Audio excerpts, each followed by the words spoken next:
Imagine having a crystal ball and knowing that the relationship's going to work out. Think of the stress that would relieve. Imagine liking someone and seeing that there are things that are going to get in the way of being successful. If you address them now, you increase the odds of it working. Don't ignore it. Don't ignore the elephant in the living room. Well, the good news is that we do have a way of predicting what's not going to work. We have a good sense of what works and what doesn't work in relationships. The bad news is that humans are stubborn, and we seem to want to learn the hard way. Are you someone who has to learn the hard way? What can you do ahead of time to increase your odds? Based on the research of John Gottman, we know what factors stack the deck in favor of relationship. Exercise control over the parts that you can control. Let's start with soften startup. You are kind, considerate, thoughtful when bringing an issue to your partner. Did you know that the first few sentences determine whether it's going to escalate quickly? Whether or not it turns into a fight. The first 3 sentences, actually. Don't come at them. Talk with kindness. Have a discussion. Have a conversation. Present with kindness, curiosity, non-judgmental, direct but tactful. What is the issue? Tell them about yourself and your needs. Don't accuse them. Don't yell at them. Keep your volume low. Accepting influence. The best way to have influence with others is to accept influence from others. Statistically, women tend to accept influence more easily than men. If the man is able and willing to listen and take her feelings and thoughts into account, there's a greater likelihood of the relationship working. Making an effective repair during the conflict. Let's say we're in a conflict. Can I still be kind? Can I see my partner as a teammate rather than an enemy or an opponent? Is it us against each other or us against the problem? You're more likely to catch yourself and apologize or keep it light during an actual conflict if you see your partner as a teammate. Can you de-escalate? It's a key to managing your feelings. They're going to get hot and heavy. Your feelings will hijack your intellect at a certain point unless you de-escalate. Hold true to your values. Speak with kindness. There's rarely a good reason to escalate. Keep yourself regulated. Invite them to talk about the issue at hand. You might even benefit from taking a short break or break for the rest of the day. Think about that. How many people need to take, say, 20 minutes, 30 minutes, and just process by themselves? I've heard people say, well, that's just wrong. Nope, that's not true. People have different styles. Some people can process together. Some people need a little bit of space. So can you take a short break? Or maybe a long break. If your emotions have already hijacked your intellect, you might need a good 3 hours. Psychological soothing of self and partner. So when you feel yourself getting upset or flooded, calm yourself, take a break. When you're on your break, see if the normal routine for calming yourself is working. If not, you might need to reconvene tomorrow, or take that 3-hour break if there's diffuse physiological arousal, when your neocortex shuts down. Do you know how to compromise effectively? Not over-accommodate, but when you know that you'll not compromise about something important, right? So there's certain things I'm not going to compromise about. They're my true values. They're my core values. I'm not compromising those, which means I know where I can compromise and where I can't. Sometimes meeting in the middle or sacrificing is a good idea. Sometimes we do over-accommodate. That leads to bad outcomes and resentment. So we know what dooms or crashes the relationship. It's the reverse of what we just said. Harsh startup. How do you approach your person with what you want to say? Do you come in loaded for bear, starting a fight? If your voice is loud, you're in their face, your tone is off, you're accusing, you are starting a fight. If you accuse them or tell them about their motivation, tell them what's in their brain as if you can read their mind, you are starting a fight. They can decline the offer to attend the fight, but you are expected to do better. If you calmly tell them what's happening for you, don't tell them about themselves, tell them what's happening for you, then you're using soften startup. The 4 horsemen are good predictors of divorce. Are you somebody who's overly critical, too much, too often, too loud with your complaints? Talk about your needs, not your complaints. Complaining about things that are inconsequential or out of your control. Gottman talks about criticism. If you need to criticize, and I'm talking need to, do it once with softened startup. If you feel the need to repeat yourself, ask yourself why, because it turns dysfunctional so quickly. Are you criticizing the person to improve the situation? Does that ever work? Defensiveness is what happens when the person is not taking responsibility. If you're attacking them with criticism, defensiveness is a natural response. When you attack, people defend. So check yourself before saying that they're defending. If they're responding with defensiveness and you are not attacking, that's an issue. Most people don't realize that they dismiss, disregard, invalidate, justify, and rationalize when asked to face up to something that they did. The next one is contempt.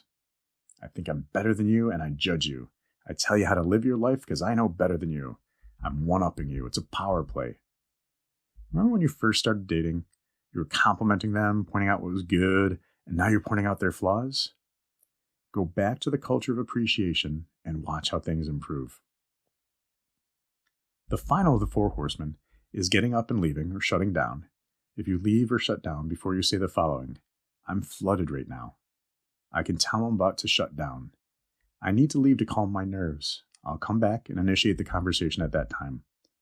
I'm going to try for 30 minutes, but that might not be enough time to calm down. The person is telling you that they would rather not hurt you with words. Their neocortex, the biggest part of their brain, is shutting down. That leaves them primarily with the reptile brain that's not conducive to conversations. Because they love you and appreciate the relationship, they know enough to leave you alone and calm down. They know things will be okay later, and you can talk then. If they're walking away, do not follow them. Do not follow them. They're telling you that they're not okay. Leave them alone. If you corner them or trap them, people tend to become nasty. Let them be. Deal with your feelings while they deal with their feelings. They're actually not doing anything wrong by doing that. That's actually a healthy behavior. Let them leave. Flooding. The inability to manage emotions. Similar to being triggered. When the emotions hijack the brain, we can't think clearly. We say or do bad things, so we shut it down to protect the relationship. Shutting down is considered a good thing because it protects the relationship. It's protective of the relationship. As long as they come back and talk about it. It might take 3 hours for real before their brain is back to normal and their neocortex is back online. Don't make them wrong for pulling back and protecting the relationship. That's an I love you. Don't make it sound bad or wrong. A failed repair attempt, the ability to de-escalate. If the two of you can't keep yourself calm and de-escalated, the other person's probably not going to do well. If you're both dysregulated, one or both of you must try to de-escalate. Walk away, apologize, change the subject. Remind them that you love them. Remind them that you're on the same team. If that repeatedly fails, that does not bode well for the relationship. Bad memories. Some people revise the history of their relationship. In some minds, the way they tell the story is that we were never in love. We never liked each other. We only had bad times. We revise the history in our brain. Yep, we had good times, or you wouldn't have gone on a second or third date. You're simply having a hard time recalling the good times. You do have control over those odds. What can you do? Build your friendship. You have control over those odds. What can you do? Build your friendship. Get to know each other again. Be open to their input. Listen to them and emotionally connect. When your partner tries to connect, accept their bid to connect. Making effective bids is also important. Does your partner know that what you just said was a signal or a bid? Are you too subtle or indirect? Do you need to change how you bid? The aftermath of an argument means that when all is said and done, we each own our own side of it. We each work on our own issues, so the next argument is better than this one. We focus on a culture of appreciation of the partner rather than contempt of the partner. We engage in fair enough negotiation. Go ahead and use Bayes' rule and Nash equilibrium. Bayes' rule means we go back and forth about 7 times telling each other what we want and why we want it. We give context, our reasoning, so they can understand us better. Next argument goes much more smoothly if they understand us. Nash equilibrium means both of us agree not to throw the other one under the bus. There is no win-lose. If it's not the highest win-win possible, we take a break, we come back to it. I have your back, you have mine. I also have my own back, and you have your own back. Listen to your partner only to understand. That's the only agenda when you're listening. No interrupting, no making it about you. There's an exercise I've called Talk or Listener. It looks ridiculously simple, and couples say they use it and then demonstrate it for me, and they're way off.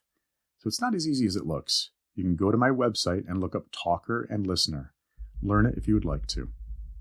Emotional connection is the key for most relationships, not being right, not a power play. Do you connect on a deep level with your partner? Do you show that their feelings matter to you, that they can rely on you? Emotional affairs are real. Avoid the entire path of an emotional affair. Don't get your relationship needs met with someone outside your relationship.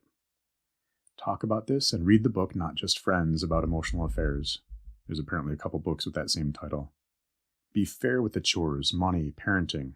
Chances are it's not equal. That's a huge deal. Most couples struggle with how they divide power in a relationship. If one of you is taking advantage, it's likely to be there. People are super sensitive to being duped or one-upped. They don't want to be used. Unsolicited advice instead of listening. When I'm listening, I don't give advice unless you expressly ask for it. Most people do not want advice they did not request. If your partner asks you to solve and fix, go ahead, have at it. No being belligerent, hostile, or aggressive. It's not what you said, it's how you said it. Are you prioritizing the relationship? How? Show me. I was like this when you met me. Nope, not acceptable. The expectation is that humans grow. That's what's attractive. Stagnating, being in a rut, not attractive. Empathy, responsiveness, considerateness, compassion. Are you a good friend? Hey, if you want to be more successful in dating, How to Not Die Alone by Logan Ury, highly recommended. If you want to stack the deck in favor of your relationship, you can. Learn and master the skills, techniques, attitudes now. Practice them, polish them. Work towards excellence.